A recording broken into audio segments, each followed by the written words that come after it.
नमस्कार, मैं Geetanjali Verma, assistant professor drawing and painting, SMM government girls college Bhilwara. B part second के theory paper में हमने पिछले वीडियो में मौर्यकालीन मूर्ति शिल्प का अध्ययन आरंभ किया था, जिसमें हमने मौर्य काल में अशोक द्वारा बनाए गए स्तंभों के बनावट के बारे में अध्ययन किया था, जिसमें सारनाथ का स्तंभ हमने पढ़ा था। उसी क्रम में ये अगला वीडियो है, जिसमें हम अशोक के स्तंभों का समय और उनसे संबंधित मान्यताओं तथा अशोककालीन मूर्तियों का अध्ययन करेंगे। सांची और सारनाथ के स्तंभों में संभव जो कि अभिलेख प्राप्त हुए, उनसे स्पष्ट होता है कि शिलालेख जहाँ भी खोदे गए थे वहाँ स्तंभ विद्यमान थे, और कुछ मान्यताओं के अनुसार ये महाभारत कालीन राजसूय यज्ञ के ध्वज स्तंभ भी हो सकते हैं, जिनका सदुपयोग कर अशोक ने अपने धर्म प्रचार का साधन बनाया हो। इनमें से कुछ स्तंभों की शैली अशोकीय स्तंभों से सर्वथा भिन्न और बहुत पहले की जान पड़ती है। कुछ पर लेख भी लिखे हुए प्राप्त नहीं हुए हैं, जिनमें से कौशाम्बी हो सकते है, परंतु लुम्बिनी, निगलीवा, सारनाथ, बुद्धगया और सांची के स्तंभ निश्चयपूर्वक अशोक काल के ही निर्मित हैं। अशोककालीन स्तंभों पर विदेशी प्रभाव भी पाया गया है। कुछ विद्वानों के अनुसार इन स्तंभों और उनके समय में बनाए गए अन्य मूर्तिकला के नमूनों पर विदेशी प्रभाव देखा गया है।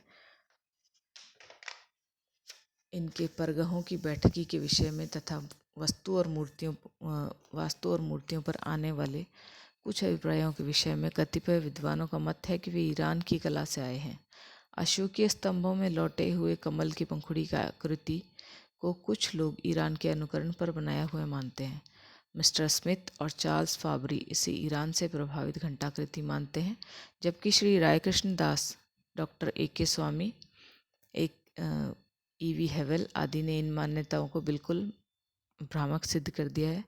इनके अनुसार यह पूर्णतः भारतीय परिकल्पना है और यह अभिप्राय भारतीय वास्तु में चिरकाल से चला आ रहा है, और सारनाथ के स्तंभ में यह पराकाष्ठा पर पहुंच गया है। उनके अनुसार यह नीलोत्पल है, जिसकी पंखुड़ियाँ नीचे झुकी हुई दिखाई जाती हैं।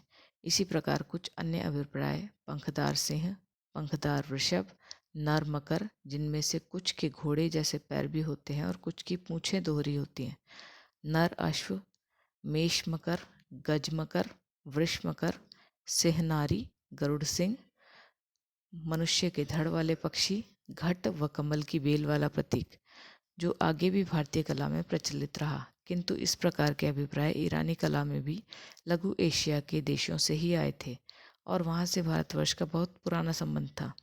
इसके प्रमाण मोहनजोदड़ो से भी प्राप्त होते हैं। इन देशों से मोहनजोदड़ो के समय से ही व्यापारिक संबंध बने हुए थे। जब लघु एशिया से भारत के इतने प्राचीन और घनिष्ठ संबंध थे, तो यह कहा जा सकता है कि उक्त अभिप्राय वहीं से भारतवर्ष में आए। अतः इनका संबंध ईरान से नहीं, लघु एशिया से है, जहाँ से वे ईरान भी गए तथा भारतवर्ष में भी।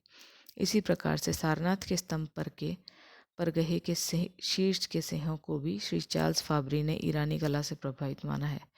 उनके अनुसार ये अत्यंत आकारनिष्ठ हैं। वस्तुतः ये पश्चिमी एशिया में प्राय कुछ अन्य अत्यंत प्राचीन नमूनों से प्रेरित हैं, और बार बार वैसा ही करने के कारण शिल्पियों का यह स्वभाव बन चुका था कि सिंह के अयालों को अर्थात बालों को छोटी छोटी लपटों के आकार वाले केश गुच्छों के रूप में तराशा जाए। ईरानियों ने इसका अनुसरण किया और वहीं से भारतीय कलाकारों ने इसे प्राप्त किया है। इसी प्रकार रामपुरवास से प्राप्त अशोक के वृषभ चित्र शीर्ष में चौकी पर जो अलंकरण है, गुलाब, ताड़ एवं एकेंथस की आकृतियाँ, ये सभी पुराने ईरानी राजमहलों में अनेकों नमूनों के रूप में प्राप्त हो जाते हैं। कुछ विद्वानों का यह भी मत है कि जब अशोक ने ये स्तंभ बनवाए, तब अपने शिल्पियों की सहायता के लिए ईरान से कुछ मूर्तिकार भारत में बुलवाए थे। ये मूर्तिकार अपने साथ कुछ निजी धारणाएं भी लेकर आए, इसलिए यह कोई आश्चर्य की बात नहीं कि आरंभिक स्तंभों पर ईरानी प्रभाव रहा हो। अशोक ने अनेकों शिलालेख भी खुदवाए जो स्तंभों पर हैं अथवा अन्य शिलालेख सभी ब्राह्मी लिपि में हैं। वही आगे चलकर देवनागरी लिपि के रूप में विकसित हुई और भाषा मागधी है। कला की दृष्टि से इन लेखों के अक्षर बहुत उत्तम तथा खुदाई बहुत सुंदर है। पंक्तियाँ सीधी सीधी हैं। रुमनदेही का स्तंभ लेख इन सभी विशिष्टताओं का सर्वोत्कृष्ट नमूना है जो आज भी नए जैसा प्रतीत होता है। अशोक कालीन मूर्तिकला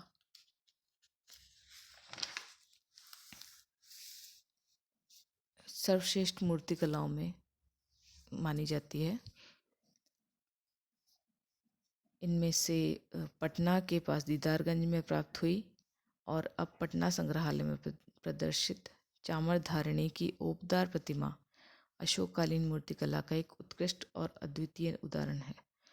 इस मूर्ति में अशोककालीन मूर्तिकला की परिपक्वता दिखाई देती है। इस प्रतिमा के अंग प्रत्यंग सुडौल भरे हुए और गोलाई युक्त हैं। साथ ही इनमें सौष्ठव और लालित्य के दर्शन भी होते हैं। यह मूर्ति कोर कर बनाई गई है। इस समय इस प्रकार की मूर्तियां राजप्रासादों में सज्जा के लिए रखी जाती थी। इस मूर्ति से उस समय के स्त्री पुरुषों की वेशभूषा और अलंकार आदि पर प्रकाश पड़ता है। यह मूर्ति चुनार के लाल बलुआ पत्थरों की बनी है।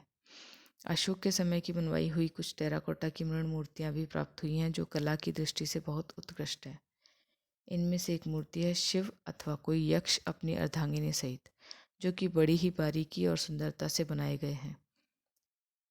इसी प्रकार की एक अन्य मूर्ति पटना से भी प्राप्त हुई है जो सोने के पत्थर पर ठप्पे से बनाई गई है। ये दोनों ही मूर्तियां मौर्य काल के अंतिम प्रहर और आरंभिक शुंग काल की मानी गई हैं। अशोककालीन मूर्तियों की यह विशेषता थी कि उनमें बहुत बारीकी और समानता थी और उनमें भद्दापन और भोंडापन आदि नहीं आया है। उनमें यथार्थता का पालन भी किया गया है। अधिकतर मूर्तियां कोरकर बनाई गई हैं। नारी सौंदर्य में सुंदरता का पूरी तरह से पालन किया गया है जिसमें मातृत्व का दर्शन होता है।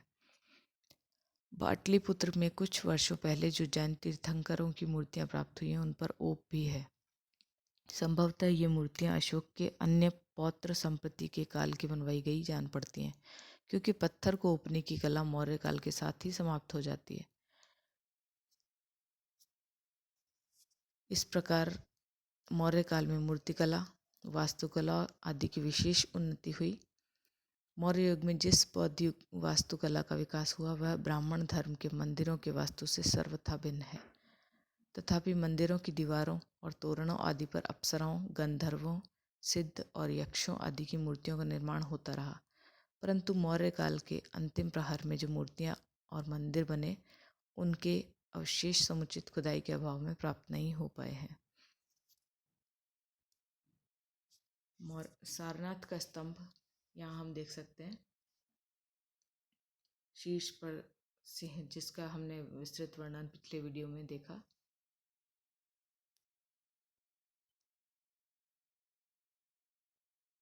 यह हमारा अशोक स्तंभ सारनाथ का ही है, जो इसमें 4 सिंह, जिसमें एक दिखाई नहीं देता, पिछले पृष्ठभाग में है। इसके चारों सिंह चारों दिशाओं की तरफ मुंह किए हुए हैं। इसका भी विस्तृत उल्लेख हम वीडियो में कर चुके हैं। चामरधारिणी स्त्री का जो मूर्ति है दीदारगंज में स्थित है। इन मूर्ति शिल्पों का अध्ययन हम मौर्यकालीन मूर्ति शिल्पों के रूप में कर चुके हैं और श्रेष्ठ कृतियों में इनको गिना जाता है। इसके साथ ही मौर्यकालीन मूर्ति शिल्प का अध्ययन समाप्त होता है। धन्यवाद।